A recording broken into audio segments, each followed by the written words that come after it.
I want to ask you to do something for a moment. I want everybody to close their eyes for just one moment. Think about the person who's closest to you, your loved one.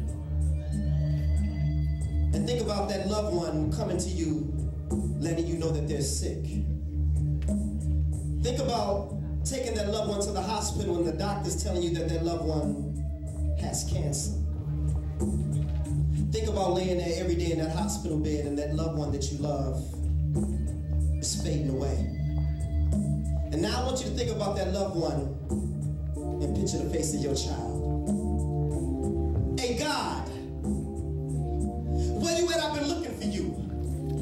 Seems like you've been avoiding me or something.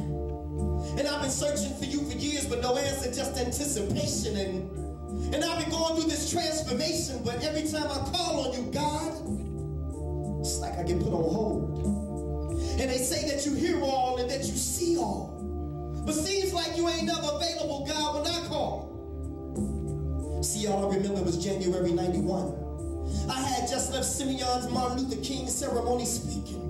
I wasn't feeling too well that day. Little did I know that all the while, my appendix had been leaking. And where were you, God? Just when I thought nowhere to be found. And if it wasn't for my son's mother convincing me to go to St. Bernard's that night, Blaq Ice wouldn't be here right now. And where were you at, God, that morning when I went to work and when I got to 123rd and Cassie? Right by the cemetery, this lady ran the lights. The last thing that I saw was headlights. A 3-car collision that damn near took my life. But where were you?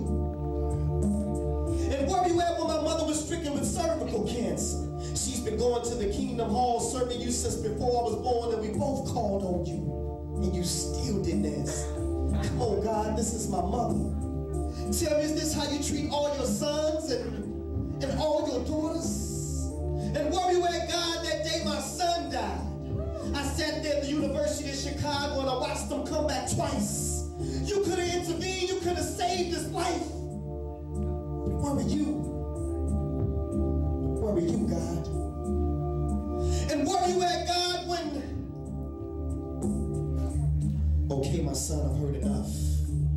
Now I know that times for you have been rough, but son, where's your faith? Seems like you only seek my face when you need me.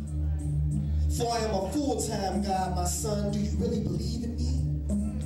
Well, if so, then you would know that I am the creator of the universe. All that you see from the highest heights of heaven to what you have discovered beneath the earth. See, I am the God of Abraham, Isaac, and Jacob. I am the God of Moses, Lot, and David. I am the one who made Solomon wise. I put Noah in the ark before the waters could rise. I gave Samson the strength to destroy the Philistines with no eyes. No eyes? I am that smooth stone that David slung that smote Goliath in the hand. The cracks that crumble the walls of Jericho. The same one that rose Lazarus from the dead. I am the blood of the lamb of the doorpost that kept the children of Israel safe from harm. Even the staff in Moses' right arm. And I gave the power to split the Red Sea in half. Shall I go on? Please forgive me, Father. You know what he told me? No, son, I already have. But like Jonah, you've been running from your mission. I've been trying to reach you and speak to you for years, but your ego just wouldn't let you listen. When your appendix was spreading poison through your body, I was the voice that spake through your son's mother warning you. And do you remember what you promised me, my son? That's what I do. I promise you that if you allow me to make it through, then I will turn my life over to you. But what did you do? You continue to play. So I spoke to you again in the form of a 3-car collision, but I allowed you to walk away that day. And have you ever asked yourself the question why the accident was by a grave site? I was showing you that the road that you were traveling on ended at the cemetery if you didn't change your life. Right. But you still didn't listen. And as for your mother's cervical cancer, I am the reason why your mother's cancer is in remission. And I know your son's gone. But his body was sick, so I relieved him of his pain and I called him home. And yet and still I stayed by your side all those moments that you felt alone. Yet you still rejected my truth. If you only could have put your ego to the side and listen to all those sent to you. Lord, you mean to tell me while all the while I was waiting to hear from you? You were sending me messages through all those whom I rejected? Yes, my son, this is true. And instead of focusing on the guides, submit to the truth that you find inside. For Satan is the one who subtracts and divides, and he is the one who adds and multiplies. I'm telling y'all, he opened my eyes.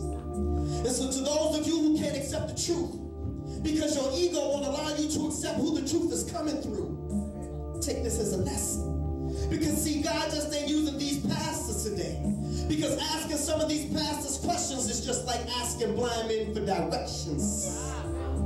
But it's the truth that counts. And see, y'all, in this case, my ego just wasn't my ego.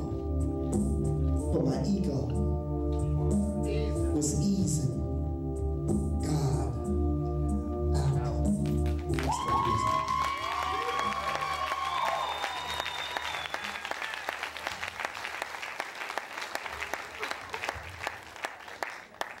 That piece is always tough to recite.